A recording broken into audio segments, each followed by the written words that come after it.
Welcome to the first part in our second series on playing over changes. And the first part, having chatted to a few friends of mine, was very well received. They thought it was a good idea to take real life examples rather than just concocting something and then saying this is how you play over this change that I've made really odd for the sake of it. So real life chord sequences are what we're going to be dealing with, and so it makes sense to use certain songs as examples, and some of these have coincidental chord sequences with many songs, and that's arguably a very good reason to be looking at them.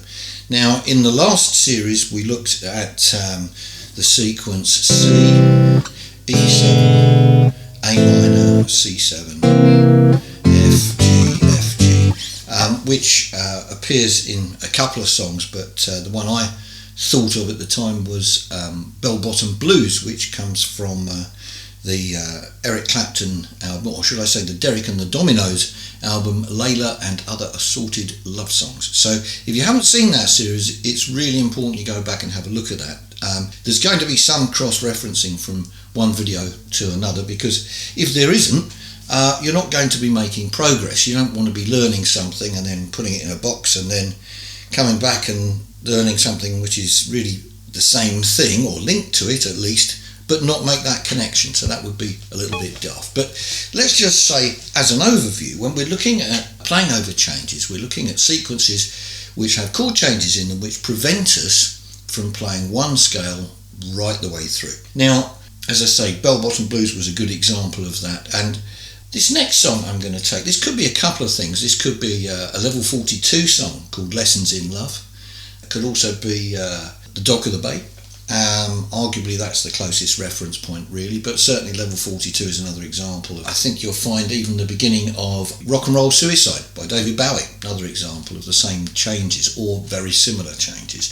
So all of these changes are real life changes, and as I've said in the previous series, there's no point in becoming great at knowing the way to a place no one ever wants to go to, or actually is going to go to in real life. So okay, what's going to be the tactic here? Well, we need to appreciate what key we're in to start with, because essentially the key we're in is going to have the whip hand in terms of what harmonies are going to be used and how we approach stuff. So we're going to start in G, but what we're also going to do is we're going to be, as well as thinking of our main key, we're thinking about chord shapes which are going to show us the differences between one chord and another. So the first thing to show you is a G7. Okay, and the second chord. Okay, now you can hear that that's quite a dramatic change. But in terms of the geography, if we're going to be playing over that, that's not necessarily the most helpful place we could be playing that. So I'm going to look at playing a G here, and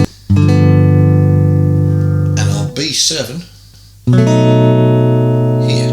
As you can see, that's very, very close to the G. Okay, now that's going to be very, very useful to us, because it means when we're looking to see where the notes we need to be mentioning are positioned, they're quite easy to see, and also, as important, it's easy for us to hear that transition. Now, as with the last series, we're not going to try and do loads of stuff at once, and I also said in the previous series that, you know, one of the mistakes I've made in the past, when playing something with a lot of changes, I made the mistake of attacking them head on, so I'll just do all 16 changes in this tune or whatever. I think one of the tunes I had a go at was The Very Thought of You, which is an old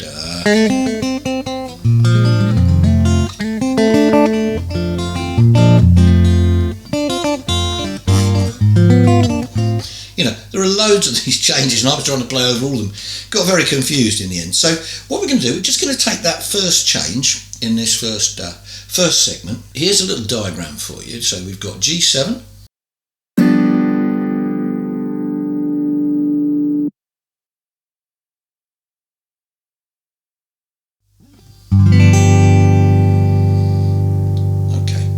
and then in the next graphic we've got B7.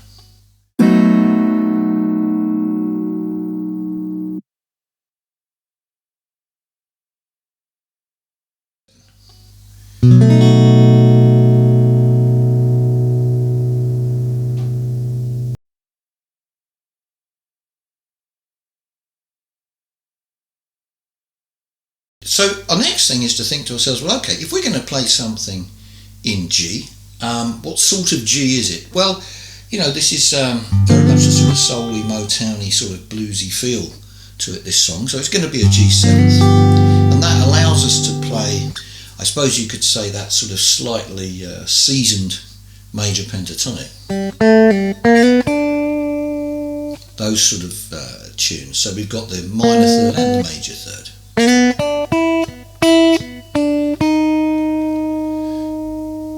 Okay, I'll just play that again for you.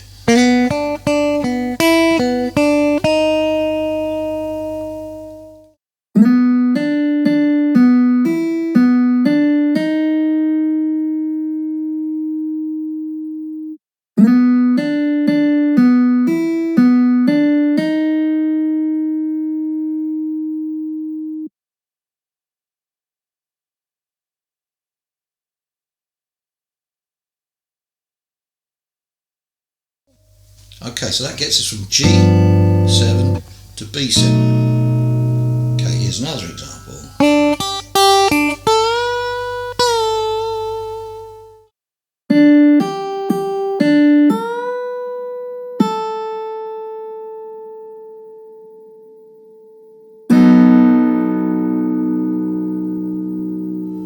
And there's another little voicing for our B7. Now, some of these things you will have seen in the previous series, and that's a good thing, because when we're coming to play over what is an A-shaped 7th chord, we've got some places to go straight away. Anyway, that's about it for this particular part. In the next segment, what we're going to do is look at where else we could play a B7 and how that might alter some of the phrases, and there'll be a few more examples of things that we could play there. Anyway, in the meantime, thanks very much for watching, and please press the subscribe button.